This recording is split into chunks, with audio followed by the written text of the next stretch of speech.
Alhamdulillah Rabbil Alamin. Wabihi nasta'in ala umuri dunia wa din. Wassalatu wassalamu ala ashrafil anbiya'i wal mursalin. Wa ala alihi wa sahbihi wa man tabi'ahum bi ihsanin ila yaumiddin. Subhanaka la ilma lana illa ma 'allamtana innaka antal alimul hakim. Wala hawla wala quwwata illa billahil aliyyil azim. Amma ba'd. Apa khabar semua?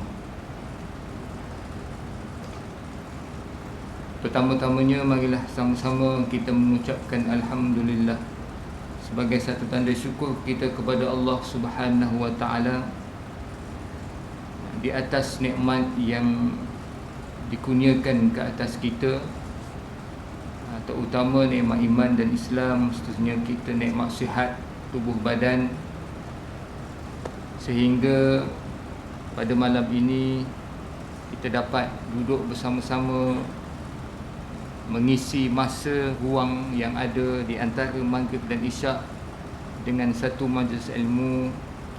Dan seterusnya kita dapat berjumpa dengan tahun baru, iaitu awal Muharram. Mudah-mudahan dengan umur yang ada, yang Allah berikan kepada kita, dapat kita azam tanam dalam diri kita untuk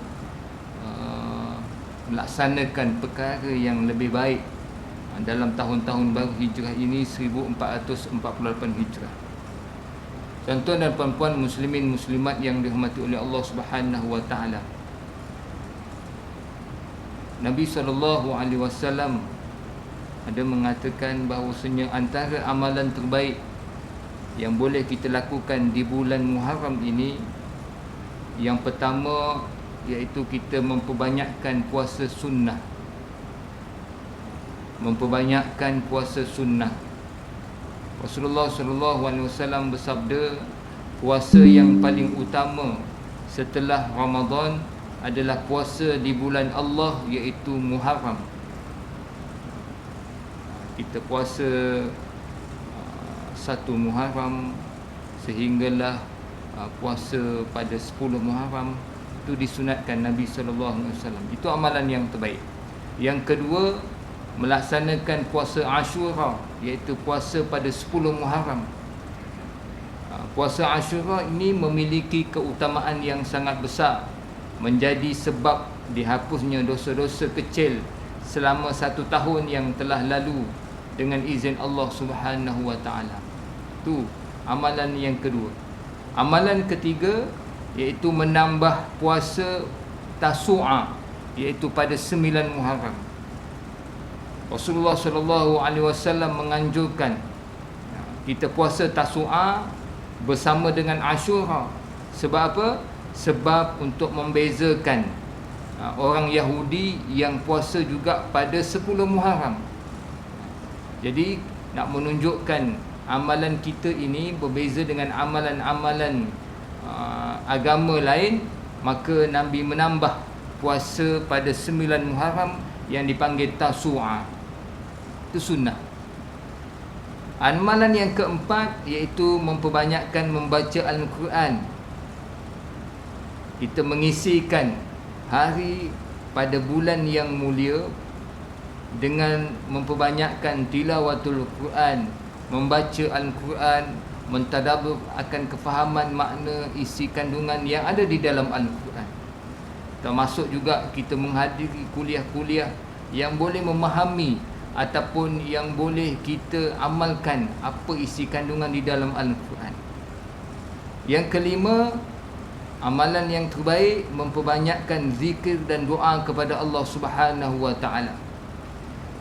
Banyakkan istighfar kepada Allah, tasbih, tahmid, takbir, serta memohon keampunan dan kebaikan kepada Allah Subhanahu wa taala. Beza antara orang yang hidup dengan orang yang mati di sisi Allah. Orang yang hidup, orang yang sentiasa berzikir pada Allah Subhanahu wa taala. Orang yang mati, walaupun dia hidup, tapi di sisi Allah dia adalah mati. Sebab apa? Sebab dia tidak berzikir kepada Allah. Orang yang berzikir, orang yang mengingat Allah. Ingat Allah. Tak kisahlah zikir apa tuan-tuan, Zikir, banyak zikir, tetapi orang yang berzikir dia sentiasa ingat Allah Subhanahu Wa Taala. Jadi pada bulan Muharram tahun Hijrah ni, 1448 Hijrah ni, kena banyakkan zikir, kena banyakkan selawat. Jangan kita tinggalkan hari yang berlalu ini tanpa kita ingat Allah, tanpa kita zikir kepada Allah, tanpa kita selawat ke atas Nabi sallallahu alaihi wasallam. Ada orang yang dia berzikir, yang dia nak mendekatkan diri kepada Allah dengan sentiasa membawa tasbih, tuan-tuan. Dengan tasbih tu dia boleh ingat Allah, dia boleh zikir pada Allah. Sekarang ni dah tukar dah tasbih kayu, dia guna tasbih digital pula, dekat tangan. Ini salah satu alternatif untuk dia mengingati Allah Subhanahu Wa Taala. Ala kulli hal, tak kisahlah tuan-tuan, yang penting kita kena banyakkan zikir kepada Allah Subhanahu Wa Taala.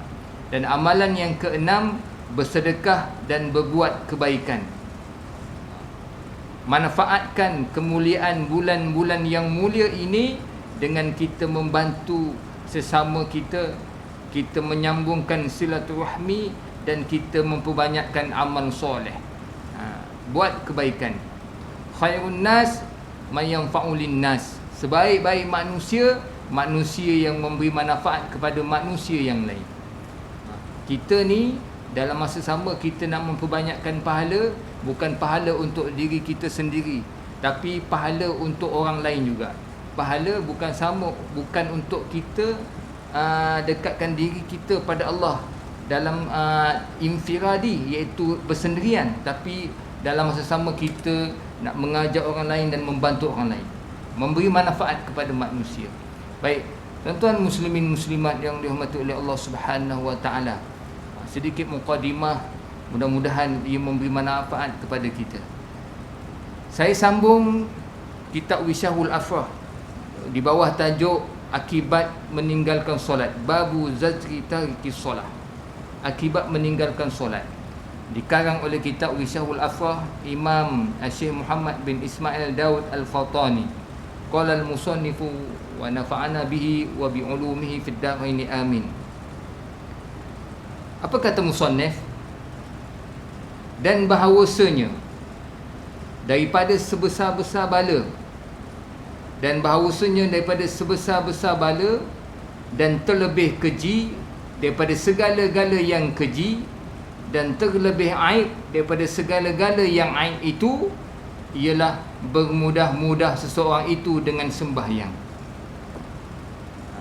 Orang yang lalai dalam menjaga solatnya, orang yang bermudah-mudah dalam menunaikan solatnya, ia adalah orang yang mana mendapat sebesar-besar bala dan mendapat sebesar-besar keji. Dan terlebih aib daripada segala aib, iaitu orang yang bermudah-mudah dengan solat. Tuan-tuan, solat ini wajib. Solat ini perintah daripada Allah. Perkara yang paling penting, perkara yang paling penting selepas kita syahadah, penyaksian kepada Allah, ialah solat.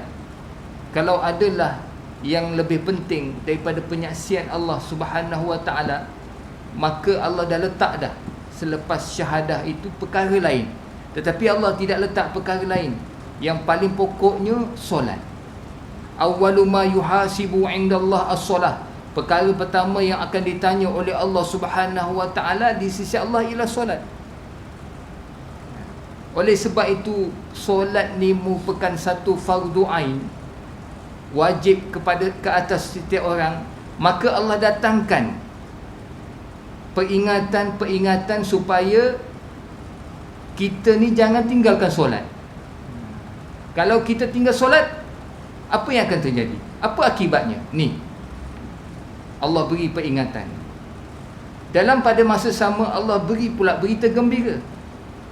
Orang yang sentiasa menjaga solat, orang yang khusyuk dalam solat, supaya apa? Supaya Allah nak orang ini sentiasa berlumba-lumba, sentiasa menjaga solat. Jadi musannif memberitahu bahawasanya tulis dalam kitab ini, sebesar-besar bala, tidak ada bala yang paling besar melainkan orang yang bermudah-mudah atau lalai dalam solat. Terlebih-lebih keji, tidak ada keji yang lebih lagi melainkan orang yang bermudah-mudah dalam solat. Manakala sebesar-besar aib, tidak ada aib dah, paling teruk dah tak ada dah, melainkan aib yang paling teruk ialah orang yang bermudah-mudah dan lalai dengan solat. Kadang-kadang kita solat, kadang-kadang kita tidak solat.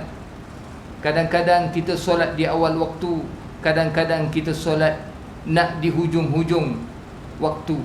Waktu sempit, nak masuk waktu lain, baru kita tergesa-gesa nak solat. Tidak ada masa yang kita luangkan untuk Allah Subhanahu wa ta'ala. Ini orang yang bermudah-mudah dengan solat. Dan seterusnya, kata musannif, dan menghilangkan, dan bahawasanya menghilangkan Jumaat, tak solat Jumaat. Ini pun satu hal. Tak solat Jumaat. Ustaz, saya solat Jumaat tapi solat Jumaat dekat rumah. Mana boleh? Dan bahawasanya menghilangkan Jumaat dan menghilangkan berjamaah, tidak solat berjamaah. Ni pun, ni galakkan musannif. Solat berjamaah digalakkan untuk kita apa-apa pun dalam keadaan semampu mungkin untuk kita menjaga solat berjamaah. Sebab itu ulama-ulama dulu, bila mana dia terlepas takbir, bila mana dia terlepas solat berjamaah, itu suatu perkara yang bagi dia kesalahan yang besar, meninggalkan solat berjamaah. Kan tuan-tuan? Jadi musannif kata, dan menghilangkan berjamaah. Berjamaah yang mana? Yang telah diangkat oleh Allah Subhanahu wa ta'ala, dengan berjamaah akan segala darjat. Ni solat berjamaah Allah angkat pahala yang sangat besar berbanding dengan solat bersendirian. Dan diampuni oleh Allah Subhanahu wa ta'ala dengan solat berjamaah akan segala kejahatan dan dosa. Ni fadilat. Orang yang sembahyang berjamaah akan diampunkan oleh Allah Subhanahu wa ta'ala, akan dihapuskan segala kejahatan dan dosa. Dosa kecil lah. Solat berjamaah, orang yang sentiasa jaga solat berjamaah, dan tiada meninggalkan sembahyang dan mempermain-mainkan akan dia, dan meninggalkan sembahyang dan mempermain-mainkan akan dia akan sembahyang oleh dunianya, melainkan mereka yang terdahulu celakanya pada azali lagi. Maksudnya Allah dah tentukan dah, orang yang tinggal sembahyang, mempermain-mainkan sembahyang, menghilangkan Jumaat dan menghilangkan solat berjamaah, tidak solat berjamaah, Allah dah tetapkan dah di azali lagi bahawasanya mereka ini dalam keadaan celaka, tidak baik, buruk. Dan besarlah seksanya, seksa orang yang tidak solat, orang yang meninggalkan solat, orang yang mempermain-mainkan solat. Ni akibat dia, besarlah seksanya. Dan tuan yang dirahmati oleh Allah Subhanahu wa ta'ala, bagaimana esok-esok kalau kita tak siapkan diri kita dalam keadaan saat-saat bila-bila masa sahaja Allah nak cabut nyawa kita. Kita tak tahu ajal kita. Ajal kita tu bukan perkiraan kita. Bukan kita agak-agak kira-kira kalau kita sakit, ajal nak tiba. Tidak. Kalau umur kita dah meningkat, ajal kita nak tiba. Tidak. Ajal kita ni kita tak tahu. Yang tahunya hanya Allah Subhanahu wa ta'ala. Fa iza jaa ajaluhum la yastakhiruna sa'atan wa la yastaqdimun. Apabila datang ajal kamu, maka tidak dicepatkan sesaat dan tidak dilambatkan sesaat. Kita tak boleh nak agak-agak. Tapi tuan-tuan, bila dah sebegitu, apakah persediaan kita? Persediaan kita menemui ajal. Bagaimanakah solat kita di saat nanti bila mana Allah nak jemput kita? Bagaimanakah amalan kebaikan kita? Yang kita nak masukkan dalam pengajian kita ni, bagaimana solat kita. Kalau kita tak siap-siapkan solat kita, kalau kita tidak sempurnakan usaha untuk memperbaiki solat kita dengan sempurna, esok-esok bila kita dicabut nyawa oleh Allah Subhanahu Wa Taala, bagaimana kita nak tunjukkan solat kita. Orang yang tidak solat, orang yang lalai dan tidak sempurna solatnya akan diseksa oleh Allah, dan besarlah seksanya. Na'udzubillah. Apatah lagi orang yang tinggalkan solat. Dia tahu solat tu wajib, tapi dia tidak solat, dia tidak laksanakan solat. Saya nak tanya tuan-tuan dan puan-puan, berapa ramai dekat kampung kita ataupun berapa ramai dekat jiran-jiran rumah kita yang tidak solat, yang tidak solat. Na'udzubillah. Kita doa pada Allah Subhanahu Wa Taala agar mereka ini dibuka pintu hidayah untuk terus solat, jaga solat. Yang kedua, apa akibat dia? Rugi jual belinya. Jual belinya bagi orang yang tidak solat. Rugilah. Orang yang tidak solat ni orang yang rugi. Orang yang solat ni orang yang untung. Kalau dalam perniagaan enggak, rugi ni tak baik lah. Kalau kita nak berniaga, kita nak untung. Kita nak jualan makanan kita habis, itu baik, itu berita baik, petanda baik, memberikan kebaikan kepada kita. Kalau tak habis, kalau rugi, tak balik modal, itu perkara yang tak baik. Jadi orang yang tak solat ni, dia orang yang rugi, orang yang tak untung, orang yang bawa malapetaka. Dan panjang menyesal bagi orang yang tak solat. Kesesalan bagi orang yang tak solat tu panjang.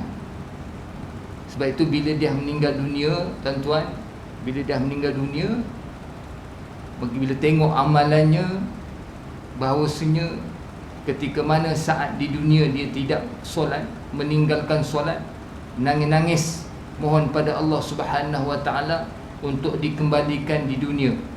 Nak apa kembalikan dunia? Nak tunaikan solat sahaja. Namun boleh ke tidak, tuan-tuan? Dah tak boleh. Penyesalan kita selepas kematian tiada guna. Baiklah penyesalan yang sekarang ini, ketika mana kita hidup ini, kita kena muhasabah diri. Sebab itu kita bila masuk tahun baru ni, tuan-tuan, 1448 Hijrah ni, apa amalan yang terbaik untuk kita buat selain yang disebutkan tadi? Ialah muhasabah. Hasibu qabla an tuhasibu. Muhasabahlah kamu sebelum kamu dimuhasabahkan. Muhasabah balik, tuan-tuan yang dirahmati oleh Allah. Dan seterusnya kata musannif, maka mereka yang meninggalkan sembahyang akan dimukai oleh Allah Subhanahu Wa Taala akan mereka yang meninggalkan sembahyang. Allah murka, Allah marah yang tinggal sembahyang ni. Itu adalah perintah Allah. Kita lah, kalau kita suruh anak kita pergi ke kedai, anak kita tak nak pergi, kita marah ke tidak, tuan-tuan? Marah. Kalau kita suruh anak kita, bang tolong angkat kain, tolong basuh pinggan, tak nak basuh pinggan, dia buat je, masuk dalam bilik, lepas makan terus masuk ke dalam bilik. Maka kita marah tak, tuan-tuan? Marah. Bagi seorang ayah dan seorang ibu, marah kita. Sebab kita yang melahirkan dia dan kita didik dia, tapi dia tak nak dengar cakap kita, tak nak ikut segala peraturan dan arahan kita. Begitu jugalah Allah Subhanahu Wa Taala. Allah yang telah menciptakan kita dan kita mengakui Allah itu Tuhan kita sebelum Allah utuskan kita dekat dunia ni. Tapi bila dah kita lahir dekat dunia, kita ingkar akan perintah Allah, kita tak buat apa yang Allah nak, maka Orang yang ingkar, tak buat apa yang Allah suruh, Allah murka, Allah marah. Baik. Dan kata musannif, dan mati ia orang yang meninggalkan solat itu atas ketiadaan Islam. Na'udzubillah. Dan mati ia orang yang meninggalkan solat itu atas ketiadaan Islam, iaitu ketiadaan kesempurnaan Islam. Orang yang masih lagi dia sekejap solat, sekejap tak solat, bila dia mati dalam keadaan dia tidak solat, maka ketiadaan mati dia tu dalam keadaan ketiadaan kesempurnaan Islam. Dia masih lagi dalam keadaan kufur nikmat Allah Subhanahu Wa Taala, bukan kafir lagi, kufur. Kafir ni dia tak solat, kemudian dia memang ingkar akan solat. Tu memang dah kafir dah tu. Kata musannif, neraka jahim itu tempat kediamannya, kediaman bagi orang yang tak solat. Na'udzubillah. Kita kehidupan yang kekal abadi, kehidupan pada hari akhirat kelak. Dunia hanya sementara je tuan-tuan. Kita boleh hitung dunia.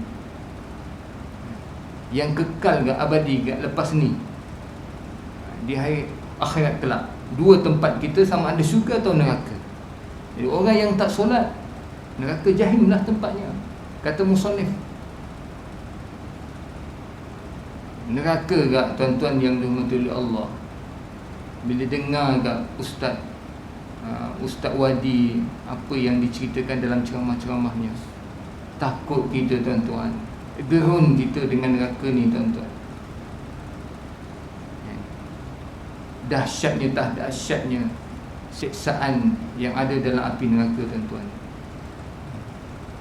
Oleh sebab tu, elakkan diri kita daripada terjebak atau termasuk dalam api neraka Allah Subhanahu Wa Taala.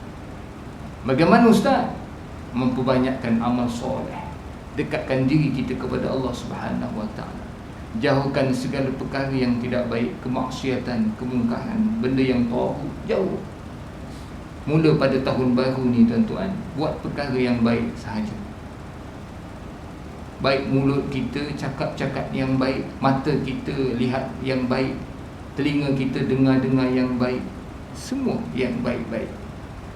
Orang yang baik, jaga solat, jaga perintah Allah, insya-Allah. Dari segi zahirnya, insya-Allah itu adalah laluan untuk kita masuk ke syurga Allah. Walaupun hakikatnya syurga ini adalah rahmat dan kasih sayang Allah. Sesiapa sahaja yang Allah nak ambil, nak masukkan ke dalam syurga, dan sesiapa sahaja yang Allah nak, dia Allah letakkan ke dalam neraka Allah. Dari segi laluannya, jalannya, insya-Allah itulah jalannya nak ke syurga. Cuma kuncinya nak buka itu rahmat dan kasih sayang Allah Subhanahu Wa Taala. Dan neraka hawiyah itu tempat berbalik-baliknya orang yang tidak solat, dan tempatnya orang yang tak solat. Hawiyah tempat berbalik-baliknya orang yang tak solat, dan tempatnya bagi orang yang tidak solat. Dan kata musannif, dan dilaknat akan dia, akan orang yang tidak solat pada Allah Subhanahu Wa Taala, yakni dijauhkan daripada rahmatnya Allah Subhanahu Wa Taala. Apa maksud dilaknat akan dia oleh Allah, orang yang tak solat ni? Maksudnya Allah akan jauhkan rahmat Allah daripada orang yang tidak solat. Allah tak beri rahmat, kasih sayang Allah.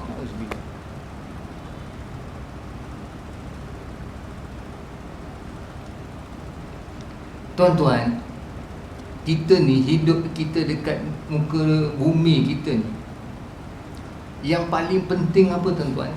Yang paling penting redha dan rahmat Allah Subhanahu Wa Taala. Orang yang ulama-ulama al-arifu billah, yang dekat dengan Allah Subhanahu Wa Taala, bagi dia yang paling penting bukan pahala tuan-tuan, tapi yang paling penting rahmatnya Allah dan redanya Allah Subhanahu Wa Taala. Sebab itu sahabat-sahabat digelar radhiyallahu anhum ajma'in. Allah redha akan para sahabat-sahabat. Sebab apa? Sebab di atas amalan yang dilakukan. Sebab tu bila mana kita dalam hidup kita ni, bila mana kita dijauhkan daripada kasih sayang Allah, itu satu malapetaka yang sangat besar. Allah tak sayang kita, tuan-tuan. Kita selalu baca Bismillahirrahmanirrahim, dengan nama Allah yang maha pemurah lagi maha penyayang. Tuan-tuan, di hujungnya Ar-Rahim tu penyayang, tuan-tuan. Allah sayang kepada siapa? Allah sayang kepada hanya orang mukmin, dan hanya orang mukmin sahaja, tuan-tuan. Adapun yang sebelum Ar-Rahman, Allah bersifat pemurah, bukan penyayang, pemurah. Pemurahnya Allah kepada semua makhluk, semua ciptaannya. Tetapi Allah perincikan selepas itu Ar-Rahim, Allah penyayang kepada hanya saja yang Allah sayang, iaitu orang-orang yang mukmin, iaitu yang beriman, yang dekat kepada Allah Subhanahu wa taala. Sehingga kita boleh mendapat tempat yang baik esok-esok di hari akhirat kelak, iaitu di syurga Allah, dengan sebab Ar-Rahimnya Allah, kasih sayang Allah. Jadi orang yang meninggalkan solat, dia akan dilaknat, yakni dia akan dijauhkan daripada rahmatnya Allah Subhanahu wa taala. Nauzubillah. Sebab tu kita minta jauh, tuan-tuan. Bila hidup kita tak ada rahmat, tak ada berkat, Allah susah. Kaya tak berkat, mewah tak berkat, anak berjaya tak berkat, duit banyak, duit yang tak berkat. Nauzubillah. Itu yang kita tak nak. Biar kita ada duit sedikit yang berkat. Biar hidup kita biasa-biasa tapi berkat. Walaupun kita mewah, tapi mewah itu yang berkat. Sentiasa menggunakan harta untuk infak pada jalan Allah. Sentiasa gunakan yang ada nikmat ataupun rezeki yang Allah kurniakan untuk pada jalan Allah. Dan kata musannif lagi, dihalau akan dia, akan orang yang meninggalkan solat pada buminya orang yang meninggalkan solat. Dihalau, bumi pun tak terima. Dan pada langitnya orang yang tidak solat. Maksudnya bumi bila masuk dalam kubur diseksa oleh Allah Subhanahu wa taala. Nauzubillah. Bagaimana tahap orang yang tak solat? Cuba bayangkan. Masuk kubur, dekat kubur lagi dah diseksa, baru di kubur, belum di neraka Allah lagi. Tu perjalanan hidup kita. Dan dekat dunia lagi dah, kalau orang yang tak solat, dia akan menderita. Nampak je bahagia, tapi hakikatnya di sisi Allah dia menderita. Tak ada kasih sayang, seperti mana yang saya sebut tadi lah. Tidak ada kasih sayang. Baik. Dan kata musannif, dan daripada sabda Nabi, dan daripada Sayyidina Ali bin Abi Talib radhiyallahu anhu, daripada Nabi SAW, katanya Sayyidina Ali mendengar aku akan Rasulullah SAW bersabda, ia Nabi, tiada daripada hamba yang mukmin yang meninggalkan sembahyang dan tidak mendatangkan hamba mukmin akan sembahyang, melainkan akan ditulis oleh Allah Subhanahu wa taala atas mukanya, muka orang yang meninggalkan sembahyang itu keluar daripada rahmat Allah. Maka aku kelepasan daripadanya, daripada orang yang tidak solat. Tuan-tuan, kata Nabi SAW, ada satu hamba yang meninggalkan solat ni, dekat muka dia, dia tulis dekat mukanya tidak mendapat rahmat Allah. Dia tulis dekat mukanya tidak mendapat rahmat Allah. Dan Allah lepaskan, maksudnya tidak, aku kelepasan daripadanya, daripada orang yang tidak solat. Tidak ambil cakna, tidak ambil berat, tidak ambil tahu akan orang yang tidak solat. Begitu sekali, tuan-tuan. Kalau mak ayah kita dah tak ambil cakna, orang tua kita dah tak hiraukan kita, tak kisah dah kat kita, cikgu-cikgu kalau dah tak kisah pada anak muridnya, lantak dia lah apa nak buat. Ni apa sikit-sikit tegur, report dekat ibu bapa. Ibu bapa pun datang, komen sana komen sini. Jadi cikgu-cikgu pun buatlah hal sendiri, tak nak ambil kisah. Bila hal dah sebegitu tuan-tuan, apa akan jadi? Anak-anak akan terbiar, tidak ada didikan. Begitulah Allah Subhanahu Wa Taala. Kita akan terbiar. Kita akan jauh melakukan maksiat. Itu kata Nabi. Dan apabila ditinggalkan seseorang akan sembahyang fardu, yang satu jua nescaya akan ditulis namanya orang yang meninggalkan sembahyang tadi tu atas pintu neraka. Tuan-tuan, bila kita meninggalkan sembahyang, nanti Allah akan tulis nama kita dekat pintu neraka. Kalau kita tinggalkan satu fardu, Allah mewajibkan kita 5 fardu. 5 fardu. Kalau kita tinggalkan kelima-lima kefarduan solat ni, maka nama kita ditulis dekat pintu neraka. Ni Zuhur, si Fulan bin si Fulan meninggalkan solat, dekat pintu neraka dia tulis Allah. Kalau kita tak jaga solat, dah ada nama dekat pintu neraka. Nama bagi siapa? Nama bagi orang yang meninggalkan solat. Bukan dekat pintu syurga, kat pintu neraka. Na'udzubillah. Nak ke tak nak? Tak naklah kita. Kita memang tak nak masuk ke neraka Allah. Jadi kena bersungguh-sungguh dalam menjaga solat. Dan tersebut pada hadis daripada Anas bin Malik pada firman Allah Subhanahu Wa Taala, "Qul a'udzu birabbil falaq." Maka berkata Anas, apa al-falaq itu ya Rasulullah? Apa makna al-falaq itu ya Rasulullah? Sabdanya Nabi SAW, iaitu al-falaq, iaitu satu telaga di dalam neraka Jahannam. Satu telaga di dalam neraka Jahannam, jika terbang burung 1000 tahun tiada sampai kepadanya. Allah, dalam tak dalamnya tuan-tuan, neraka Jahannam. Kalau burung terbang 1000 tahun, belum tentu sampai lagi. Belum tentu lagi sampai dalam tak dalamnya neraka Jahannam. Maka kata siapa? Kata Anas, bagi siapa ia neraka Jahannam, iaitu telaga di dalam neraka Jahannam ni ya Rasulullah. Untuk siapa telaga ni?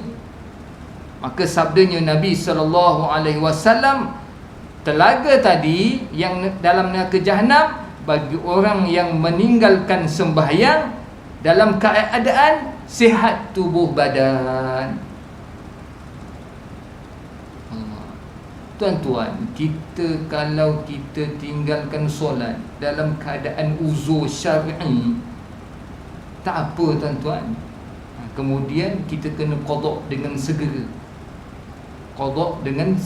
Dan cepat. Kena qada. Tapi tuan-tuan, kalau meninggalkan sembahyang tanpa ada uzur, saja-saja, maka inilah balasannya, dan inilah tempatnya yang selayak. Sihat tubuh badan, mampu, dunia boleh dilaksanakan, tetapi solat tidak dilaksanakan. Ini dia. Kita pun kan solat ni tuan-tuan muslimin muslimat yang dirahmati oleh Allah Subhanahu Wa Taala, seperti mana yang saya maklumkan, dia tidak ada keringanan atau rukhsah untuk kita kata nak tinggalkan solat boleh diganti, tak ada. Dia bukan macam puasa. Ni solat dia lain. Dia keistimewaan solat ni lain.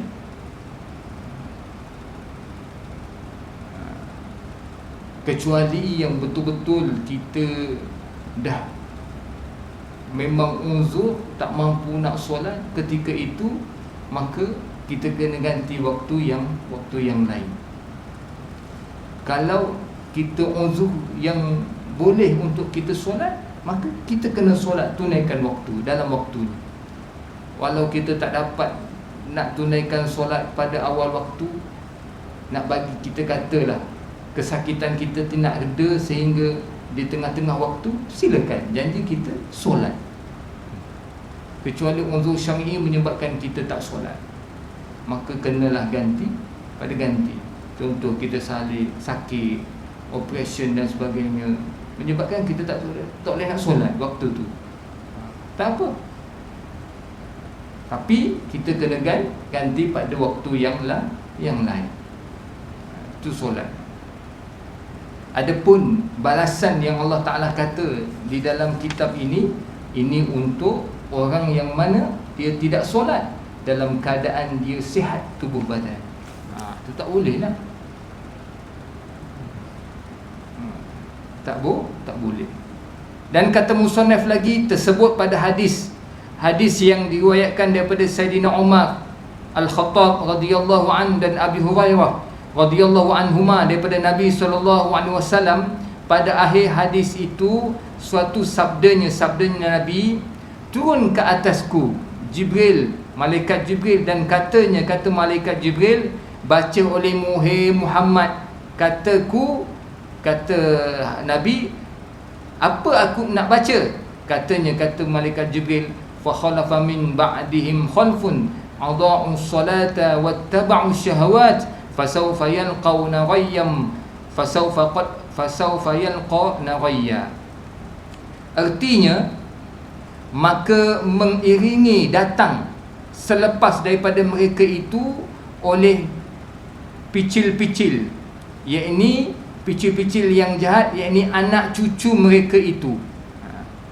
Anak cucu mereka itu, meninggalkan mereka itu, anak cucu itu akan sembahyang dan mengikut mereka itu, iaitu anak cucu itu, akan keinginan nafsu daripada segala maksiat, maka lagi akan berjumpa mereka itu, anak cucu, kejahatan, kebinasaan, neraka Allah Subhanahu Wa Ta'ala lah.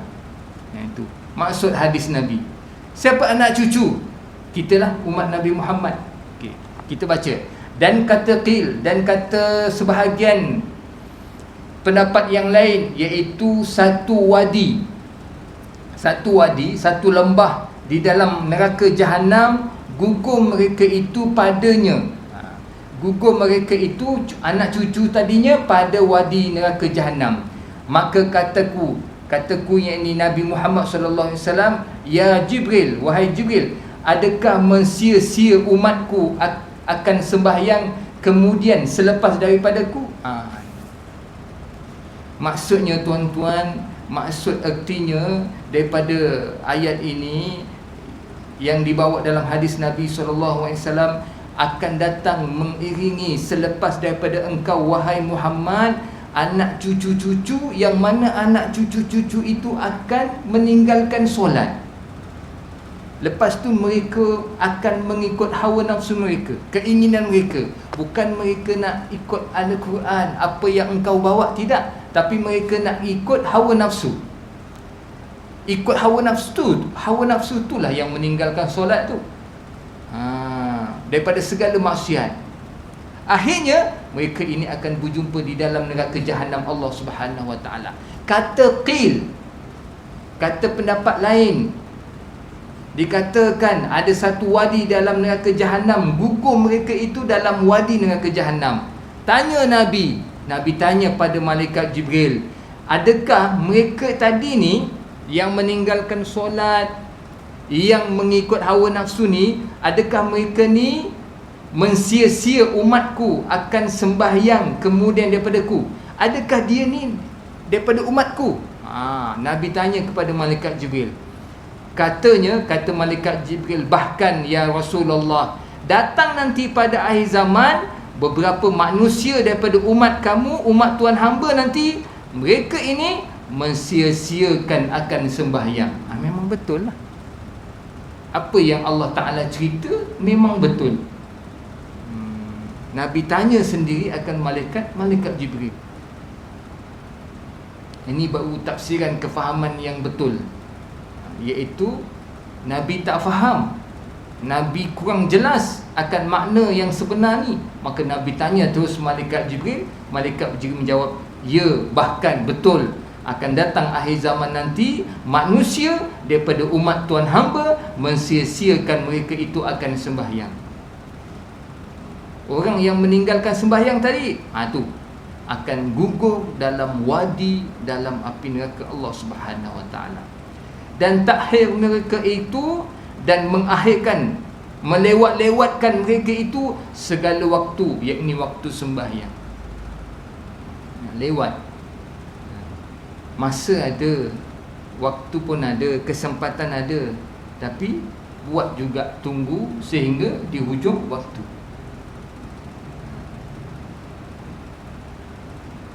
Kita tidak berlumba-lumba atau kita tidak berusaha untuk menunaikan solat di awal waktu.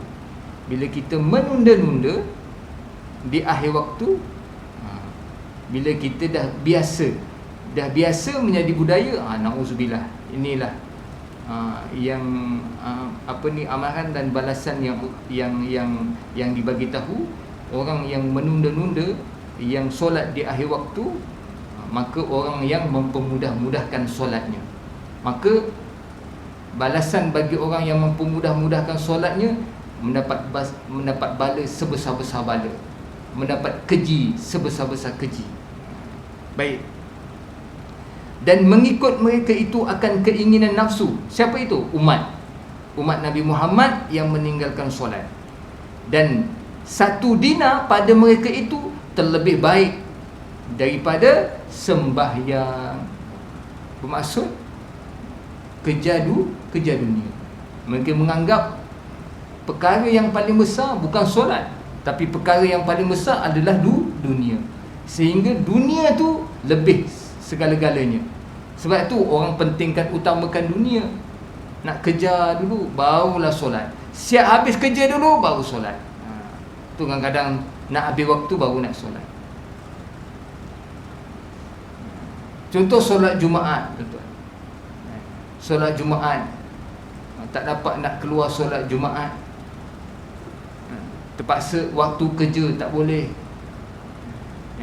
Sedangkan solat Jumaat tu waktu yang khas kan, kena buat dekat masjid.